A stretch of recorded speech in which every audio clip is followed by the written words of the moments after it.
Part 2, the same question. We are going to make the top triangle be all zeros to solve for the final answer, x, y, and the z. The next step, we're going to make the zero is at this number right here.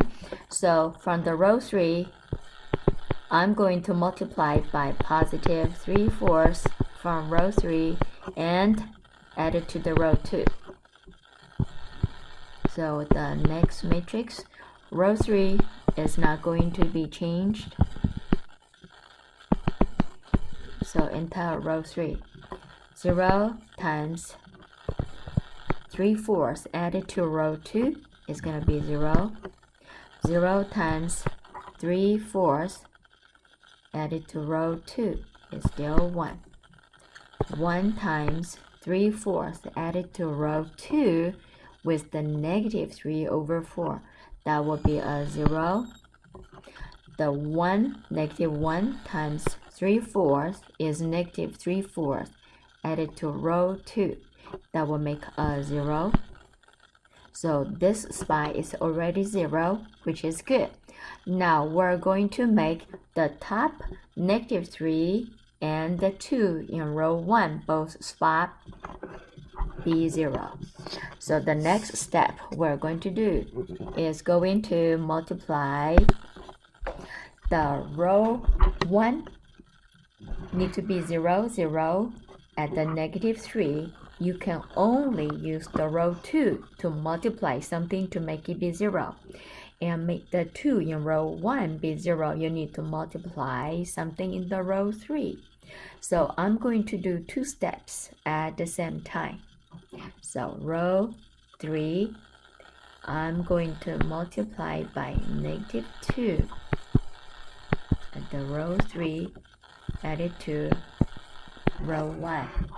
So at the same time, row 1 does not change the first number, 1, and 0, I don't change, it's still negative 3. And the row 3, 1 times negative 2 is negative 2, added to the 2 in row 1, that will make a 0. And the last number, negative 2 times negative 1, that gives me a positive 2. Added to the row 1, 0, so which is going to be a 2.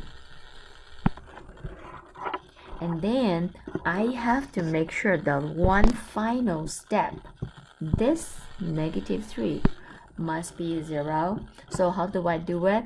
And next step, right here, row 2 and the row 3 are not going to be changed. And I'm going to write down the row 3 right here. And how do I make the negative 3 be 0? It has to be something with the row 2. I'm going to times 3 from the row 2 and add it to the row 1. Let's check. 3 times 0, it's a 0, added to 1, it's still 1. 3 times 1 is a 3, added to negative 3, finally we make it be 0. 3 times 0, it's a 0, added to 0, it's still 0. And the last one, 3 times 0, it's a 0, added to 2, doesn't change. Now we have all the diagonal ones. I'm going to draw the line. All the diagonal numbers are 1s, and the bottom triangles are 0s, and the top triangles are all 0. That tell me the x and the y and the z values are solved. So first line is the x value equals 2. The row 2, second line is the y value is equal to 0. And the last row 3, z is going to be equal to negative 1. As my final answer, combine both part 1 and the part 2. Final answer, check.